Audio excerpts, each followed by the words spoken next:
కృష్ణాంజనేయులు గారు, ఇక్కడ అంటే పొరపాటు ఉంది, కుట్రకోణం ఉంది. ఇది పొరపాట, లేకపోతే అక్కడ వాళ్ళు చేయాల్సిన పనిని చేయకుండా ఆ నిర్లక్ష్యం వహించడం వల్ల కొట్టుకొచ్చాయి, లేకపోతే కుట్రకోణంతో కొట్టుకొచ్చాయి అనేది మాత్రం ఖచ్చితంగా తేలాల్సిన అవసరం అయితే ఉంది.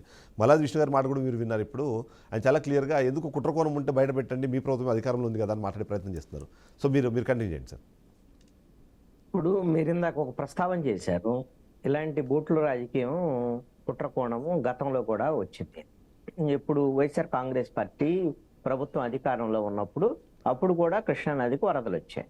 వరదలు వచ్చినప్పుడు కొన్ని బోట్లు అప్పుడు కొట్టుకొచ్చినటువంటి బోట్లు కొట్టుకొచ్చి గేటుకు అడ్డం పడ్డాయి. గేటుకు అడ్డం పడ్డటువంటి పరిస్థితిలో గేటు లేపి వదలాల్సినటువంటి పరిస్థితి లేకుండా నీళ్లు పోకుండా అడ్డుపడేటువంటి ప్రయత్నం జరిగింది అనేది. అప్పుడు ఏమన్నారు తెలుగుదేశం వాళ్ళు, చంద్రబాబు నాయుడు ఇల్లును ముంచటం కోసం వైఎస్ఆర్ కాంగ్రెస్ పార్టీ వాళ్ళే ఆ విధంగా బోట్లు పంపించేసి నీళ్లు పోకుండా, వరద నీళ్లు పోకుండా అడ్డుకునేటువంటి ప్రయత్నం చేశారని ఒకటన్నారు. రెండవది ప్రకాశం బ్యారేజ్ గేట్లు కూడా ఎత్తకుండా వరద వచ్చేంత వరకు చంద్రబాబు నాయుడు నుంచి ఇంటిని ముంచడానికి ఉంచారు అనేటువంటిది ఒకటన్నారు.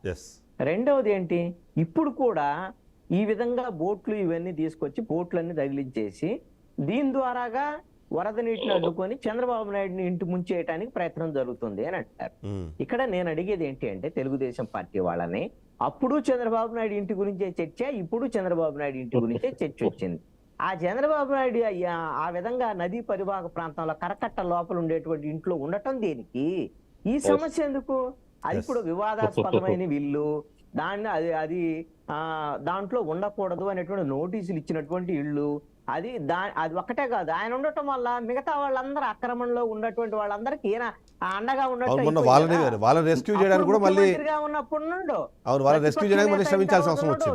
ఇప్పుడు ముఖ్యమంత్రి అయిన తర్వాత దాంట్లోనే ఉంటున్నాడు. ఎందుకు దాంట్లో ఖాళీ చేయొచ్చు కదా? ఇప్పుడు మీరు అడిగారు, హైడ్రా తరహాలో మొత్తము ఆక్రమణలన్నీ కూల్చేయాలి అని చెప్తున్నారు. ఆక్రమణలన్నీ కూల్చేయాలంటే ముందు నదులు పరివాహక ప్రాంతాల్లో కూల్చాలి. ఇప్పుడు చంద్రబాబు నాయుడు ఇల్లు నదీ పరివాహక ప్రాంతంలో ఉండే, ఇప్పుడు ఆయన ఇల్లు కూల్చిన తర్వాతే కదా మిగతా హైడ్రా వచ్చి బుడమేరుకు సంబంధించినటువంటి ఆక్రమణలు కూల్చేయడానికి ప్రయత్నం చేయడానికి అడుగుతారు కదా జనము. ఏం మా ఇల్లు అయితేనేమో అంత సులువయ్యా మీ ప్రొక్లైంట్ తీసుకొచ్చి కూల్చేయడానికి, చంద్రబాబు నాయుడు ఇల్లు కూల్చరా అని అడిగితే ఎవరు ఏం సమాధానం చెప్తారు? ఎందుకు ముఖ్యమంత్రిగా ఉండి ఆ స్థాయిలో ఆ విధంగా ఒక వివాదాస్పదమైనటువంటి అక్రమ కట్టడంలో ఎందుకు ఉండాలి? ఈ వివాదాలు ఎందుకు ఆయన కేంద్రంగా జరగాలి? దాని కుట్ర, వాళ్ళు కుట్ర, వీళ్ళు కుట్ర అనేటువంటి దాని మీద మేము కృష్ణా నది పరివాహక ప్రాంతంలో నేను పుట్టిన దగ్గర నుంచి అక్కడే ఉన్నాను. ఈ విధంగా చిన్న చిన్న బోట్లు గాని, పడవలు ఏదైతే చేపలు పట్టే బోట్లు కానివ్వండి, ప్రజలను తరలించే లాంచీలు కానివ్వండి, ఇవన్నీ కూడా లంగర వేసి ఉంచుతారు. వాటి విలువైనవి అవి కొన్ని లక్షల రూపాయలు విలువ చేస్తాయి. ఇప్పుడు అన్ని వదులుకుంటే వాడికి లాభమా? కాదు కదా. అది తీసుకువెళ్ళలేనటువంటి పరిస్థితిలో కొట్టుకొచ్చినటువంటి ప్రమాదకరంగా కొట్టుకొచ్చినే తప్ప అది ఏమి నాకు తెలిసైతే ఇలాంటి కుట్రలు ఇవన్నీ ఉంటాయని నేను అనుకోవట్లా. కావాలని ఇది డైవర్షన్ పాలిటిక్స్ లో భాగం, దాంట్లో మాట్లాడుకోవటం. రైట్. శివశాస్త్రి గారు, ఎందుకు అంత ఇబ్బందిగా ఉన్నప్పుడు, లేకపోతే ప్రతి సందర్భంలోనూ అంటే చంద్రబాబు నాయుడు ఉండే ఇంటి మీదనే ఈ డిస్కషన్ జరుగుతున్నప్పుడు, దీనికి సంబంధించిన కాంట్రవర్సీస్ క్రియేట్ అవుతున్నప్పుడు అక్కడ ఉండాల్సిన అవసరం ఎందుకు అనేది ఒకటి. రెండోది ఏంటంటే, సాధారణంగా జరిగే వాటిని కూడా కుట్రకోణం అనే పేరుతో డైవర్షన్ పాలిటిక్స్ ఏమైనా చేస్తున్నారు అన్నది రెండో పాయింట్.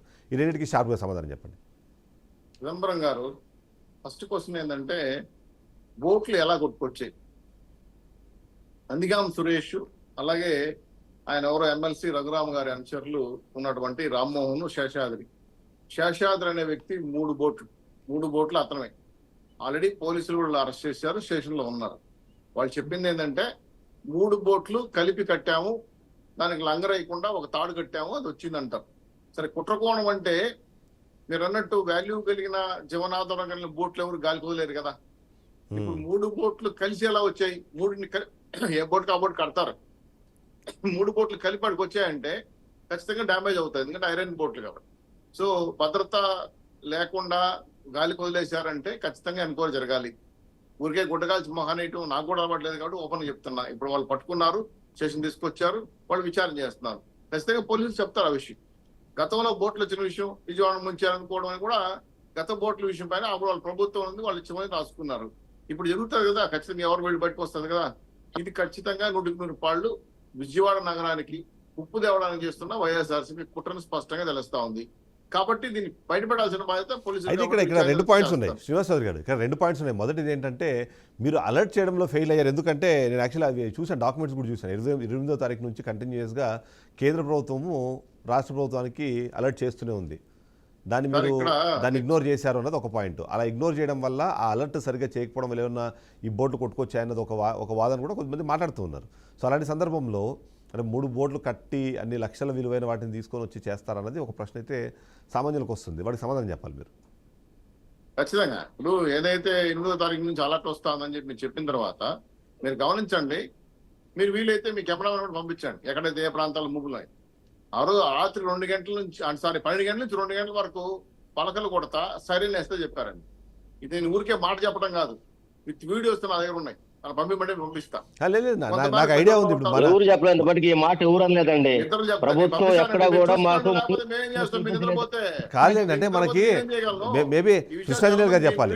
ఈ లంక గ్రామాల్లో ఎవరైనా ఇట్లా అలర్ట్ చేస్తే మేము ఇంతకన్నా పెద్ద వరదలు చూసాం ఇదేం అవుతాయని మాటలు క్యాజువల్ గా వినిపిస్తాయన్నది ఒకటి ఉంటుంది. ఎప్పుడు మాట్లాడండి వాళ్ళు ఏం చెప్తారు నేను చెప్పేది చాలా క్లియర్ గా ఉందండి. కనకారావు గారు ఒక నిమిషం, మీకు అవకాశం ఇస్తాను. కనకారావు గారు మీకు అవకాశం ఇస్తాను ప్లీజ్. కనకారావు గారు ఒక నిమిషం, నేను మీకు ఇస్తే అవకాశం ఇస్తాను. కొన్ని రకాలుగా ఆ టైం రైట్ టైం కాదు కాబట్టి బాగా నిద్రపోతారు కాబట్టి నిద్ర టైంలో ఉండే వాళ్ళకి సరే కరెక్ట్ కాదు. జరిగింది విపత్తు అంటే ప్రమాదం. ఆగండి కనకారావు గారు మీకు అవకాశం ఇస్తాను ఒక నిమిషం ప్లీజ్. కనకారావు గారు ఒక నిమిషం, మీకు అవకాశం ఇస్తాను. వచ్చింది పరిస్థితి సార్, విపత్తు అంటే ప్రమాదం వచ్చిందంటే ప్రమాదం వచ్చింది. దాని ముందుగా ఎవరు ఊహించలేరు ప్రమాదం ఎంత బయటకు వస్తుంది చెప్పారు ముందుగా. ఇగ్నోర్ చేశారు అన్నది ఇప్పుడు పాయింట్. ఎలా అయిపోయినాయంటే విజయవాడ నగరానికి రావాల్సిన నీళ్లు ఎంతవరకు వస్తాయని పైన గతంలో 59లో వచ్చింది, 64లో వచ్చింది, 2006లో వచ్చింది, 9లో వచ్చింది, ఇప్పుడు వచ్చింది. గతంలో 11 లక్షల పైసలు నీళ్లు పోయాయి. అప్పుడు ఎందుకు జరిగింది, ఇప్పుడు ఎందుకు జరుగుతా ఉంది? గత ప్రభుత్వంలో ఖచ్చితంగా బ్యారేజ్ కోసం కుట్ట జరిగింది, అప్పుడు ఆ ప్రభుత్వం మేనేజ్ చేసుకున్నది. ఇప్పుడు మళ్ళీ జరిగింది. ఏం చెప్తారు, విచారిస్తారు పోలీసులు కదా. ఒకటి మీరు అడిగిన ప్రశ్న కదా, చంద్రబాబు నాయుడు గారు ఇల్లు కాదు అది, చెప్పండి. ఆయన బాడుకున్నాడు, ఆయన ఎప్పుడైనా ఖాళీ చేసుకోవచ్చు. అదే మా సొంత ఇల్లు కాదు, మా తెలుగుదేశం పార్టీ ఇల్లు కూడా కాదు. ఆయనకి ఇష్టమైతే మళ్ళీ దాని మీద వేరే డిస్కషన్. ఒక నిమిషం దాని మీద కొద్ది ఒక నిమిషం కనకారావు గారు. చంద్రబాబు నాయుడు కుట్ర చేశాడు, ఇల్లు ముంచేశాడు. ప్రజలందరూ కూడా విజయవాడ ప్రజలను ఆదుకోవడానికి ప్రయత్నం చేసిన ప్రయత్నంలో భాగంగా అందరూ సహాయం చేస్తుంటే శ్రీనివాసరావు ఒక నిమిషం కనకారావు గారు, ఇక్కడ వస్తున్న ప్రశ్న ఏంటంటే సరే అది అప్రమత్తత చేయకపోవడమా, అలర్ట్ గా లేకపోవడమా, ఇంకా సరే ఏవైనా కారణాలు చెప్తాం. కానీ వైఎస్ఆర్సీపీకి సంబంధించిన కీలకమైన నాయకులకు సంబంధించిన అనుచరుల బోట్లే అక్కడ వచ్చి జరగడము అంటే నేను ఏమంటున్నానంటే సరే అప్రమత్తత లేకపోవడం కన్నా ఇక్కడ ఏమైనా ఆలోచన సరే జరిగితే బాగుంటుంది అనే ఆలోచనలు ఏమైనా జరిగిందా ఇప్పటికే? చాలా మంది బోట్లు ఉంటాయి. చంద్రబాబు నాయుడు గారికి డైవర్ట్ ఇన్ పాలిటిక్స్ చేయటం అనేది మొదటి నుంచి ఉన్నటువంటి విద్య. అదే క్రమంలో గుడ్డగాల్చి పడేయటం అనేది అతని అబద్ధాలతో మొదటి నుంచి వస్తున్న దాంట్లో భాగంగా. ఒక నిమిషం ఆయన సమాధానం చెప్పనివ్వండి, కంప్లీట్ కానివ్వండి ప్లీజ్. ఒక నిమిషం. ఎస్ కనకారావు గారు.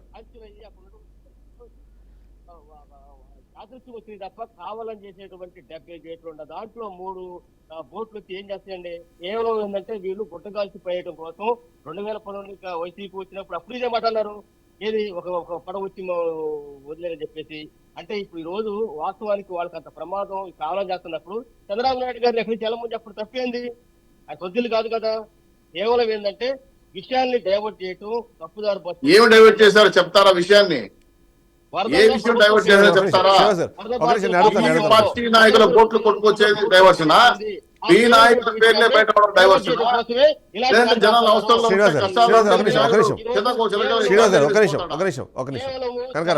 కల్పించినటువంటి వరదలు ఇవి. అవును నిజమే, కరెక్టే. మ్యాన్ ప్లైడ్ సార్, ఇక్కడ నేను అందుకని వైఎస్ఆర్సీపీ నాకు చిక్కు తప్పింది. మ్యాన్ ప్లైడ్ ఫ్లడ్స్ అంటే ఇవి ఎలా వస్తాయో నాకు తెలియదు. చంద్రబాబు నాయుడు గారు పవన్ కళ్యాణ్ గారిని పైన మెకానిక్ వెళ్ళి సిల్లు పెట్టారా? అర్థం కావట్లేదు. మ్యాన్ ప్లేట్ ప్లేట్స్ ఏంటి నాకు అర్థం కాలేదు. ప్లేట్స్ అంతా మ్యాన్ ప్లేట్ చేస్తారా?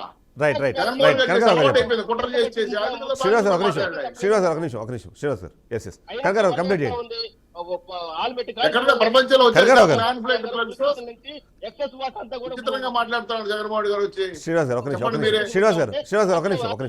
కంప్లీట్ కానివ్వండి.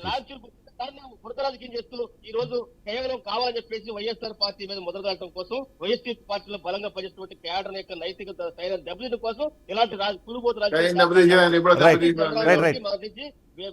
పెట్టినట్టు విద్య అందుకే ఎలాంటి సందేహం రైట్ లేదు. కనకారావు గారు కంక్లూడ్ చేద్దాం. ఇప్పటికైతే ఆరోపణలు మీ పార్టీ వైపే కనిపిస్తున్నాయి, ఆరోపణలు అంటే ఆ వేళ్ళని మీ వైపే చూపిస్తున్నాయి. నిజంగానే వాళ్ళు మీ పార్టీకి సంబంధించిన నాయకులు అయినప్పుడు వాళ్ళని అరెస్ట్ చేసినా లేకపోతే వాళ్ళ బోట్లే ఎలా కొట్టుకొస్తారు అడగండి సార్ ముందు.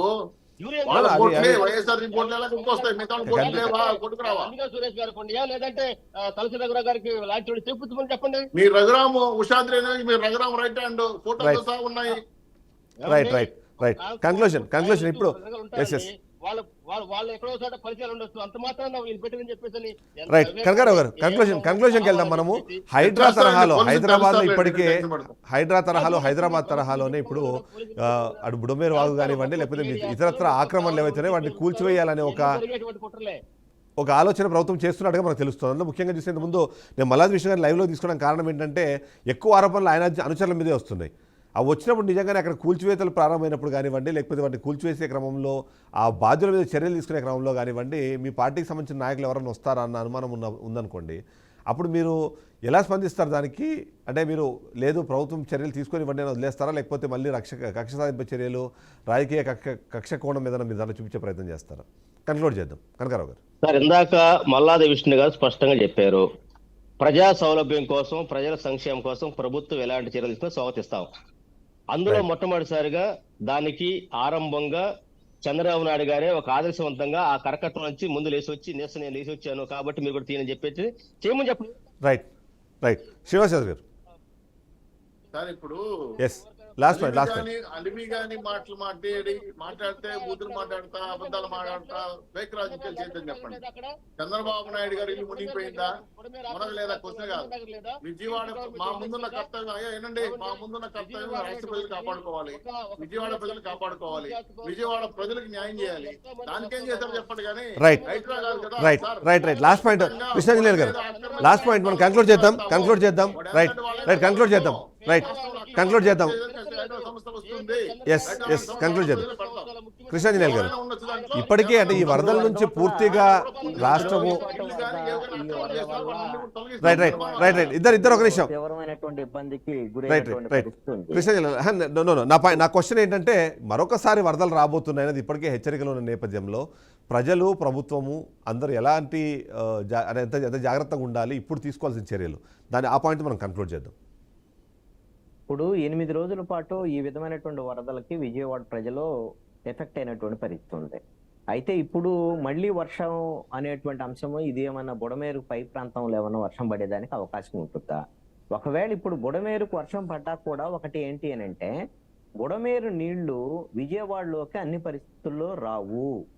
బుడమేరుకు సంబంధించి ఎప్పుడైతే పోలవరం ప్రాజెక్టుకు సంబంధించి రైట్ కెనాల్ 2006లో వైఎస్ రాజశేఖర రెడ్డి ఉన్నప్పుడు తవ్వినటువంటి రైట్ కెనాలు, దాన్ని పట్టిసీమ ద్వారా ఇప్పుడు నీళ్లు తీస్తున్నారు, గోదావరి నీళ్లు కృష్ణానదిలోకి తీస్తున్నారు. ఆ రైట్ కెనాల్ నుంచి వెలగలేరు దగ్గర రెగ్యులేటర్స్ ఏర్పాటు చేసి 11 గేట్లను అక్కడ పెట్టడం అనేది జరిగింది. దాన్ని మొత్తం అక్కడ ఆఫ్ చేసి దాన్ని కృష్ణానదిలోకి వదులుతారు. జరిగేటువంటి ప్రక్రియ ఇది, రెగ్యులర్ గా జరిగేటువంటిది. అందుకనే ఇక్కడ బుడమేరుకు సంబంధించినటువంటి దీంట్లో వరద ప్రాంతాల ఆక్రమణలు జరిగాయి. అయితే మొన్న జరిగినటువంటిది ఏంటంటే 19 అడుగుల లోతులో మాత్రమే కృష్ణానది ప్రవహించేటప్పుడు మాత్రమే రైట్ కెనాల్ నుంచి పోలవరం రైట్ కెనాల్ నుంచి వాటర్ను బుడమేరు వాటర్ని దాంట్లో వదలటం కుదిరిద్ది. మొన్న కృష్ణాకు కూడా వరద వచ్చింది కాబట్టి 19 అడుగుల కన్నా ఎక్కువ ప్రవహించింది కాబట్టి ఆ విధంగా రైట్ కెనాల్లో వాటర్ కృష్ణానదిలోకి వెళ్ళేదానికి అవకాశం లేదు. అందుకని వెలగలేరు దగ్గర ఉన్నటువంటి రెగ్యులేటర్ సంబంధించినటువంటి 11 గేట్లను ఎత్తివేయటం అనేటువంటిది జరిగింది. ఆ విధమైనటువంటి సమాచారాన్ని విజయవాడ ప్రజలకు ముందస్తుగా ఇచ్చి ఉండలేదు. అందుకనే వాళ్ళందరూ నీళ్ళల్లో మునిగారు అనేటువంటిది అందరికీ తెలిసినటువంటి విషయమే. ఆయన గంటలు కొట్టారు, డబ్బాలు కొట్టారు, ఈ కొట్టారు ఇవేంటంటే జనాన్ని అడిగితే చెప్తారు. వీళ్ళు వైఎస్ఆర్ కాంగ్రెస్ పార్టీ వాళ్ళని అడిగితే కాదు, జనాన్ని అడిగితే చెప్తారు. ఇది ఒకటి. రెండో అంశం ఏంటంటే వరద వచ్చిన తర్వాత జరిగినటువంటి నష్టం కూడా 24 గంటలు ఆలస్యమైంది. ఆ తర్వాత ముఖ్యమంత్రి చంద్రబాబు నాయుడు వచ్చిన తర్వాత కూడా అధికారులు పనిచేయట్లేదు అంటూ ఆయనే మాట్లాడినటువంటి మాటలు కూడా విన్నాం. కాబట్టి భవిష్యత్తులో రేపొద్దున భారీ వర్షాలు వస్తే ఈ విధంగానే ఇబ్బందులు జరగకుండా ఈ రాష్ట్ర ప్రభుత్వం చర్యలు తీసుకుంటే మంచిది. Right. వాళ్ళు ఆ విమర్శ చేస్తున్నారు, వీళ్ళు విమర్శ చేస్తున్నారు, విమర్శల గురించి కాదు. ప్రభుత్వం ఏం చేయాలో వాళ్ళ బాధ్యతగా వాళ్ళు పనిచేస్తే సరిపోతుంది. Right. Thank you very much Krishnanjali garu, thank you very much Srinivas Chowdary garu, thank you very much Kanakarao garu. ఓవరాల్గా చూస్తే వరదలు వస్తున్నాయి, ప్రజలు ఇబ్బందుల్లో ఉన్నారు. సో ఈ సందర్భంలో కొద్ది రోజులు కనీసం రాజకీయాలు పక్కన పెట్టి విమర్శలు ప్రతి విమర్శలు కాకుండా కేవలం సూచనలు సలహాలతో మాత్రమే ఈ రాజకీయం జరగాలన్నది ఖచ్చితంగా మనం కోరుకుందాం. అంతేకాకుండా వరద ముప్పు మరొకసారి ఉంది అని చెప్తున్న నేపథ్యంలో ప్రజలందరూ జాగ్రత్తగా ఉండాలని చెప్పి బీఆర్కే న్యూస్ తరఫున మేము కూడా కోరుకుంటున్నాం. అంతేకాకుండా ప్రభుత్వం తను చేపడుతున్న చర్యలు కానివ్వండి, చేయాలనుకుంటున్న సంస్కరణలు కానివ్వండి, ఎంత తొందరగా చేస్తే అంత మంచిది. దానికి ఎలాంటి ఇబ్బంది లేకుండా ఉండేలాగా విపక్షాలు కూడా సహకరించాలని కోరుకుందాము. ఓవరాల్గా చూస్తే మాత్రం వరద ముప్పు మరొకసారి వస్తుందన్న నేపథ్యంలో అందరూ కలిసికట్టుగా పనిచేస్తేనే ఆ ప్రజలందరూ సంతోషంగా ఉంటారనేది మాత్రం మనం చెప్పాల్సిన అవసరం మనకు కనిపిస్తుంది. ఇది వాళ్ళ షో. రేపటి షోతో మళ్ళీ కలుద్దాం. Stay tune.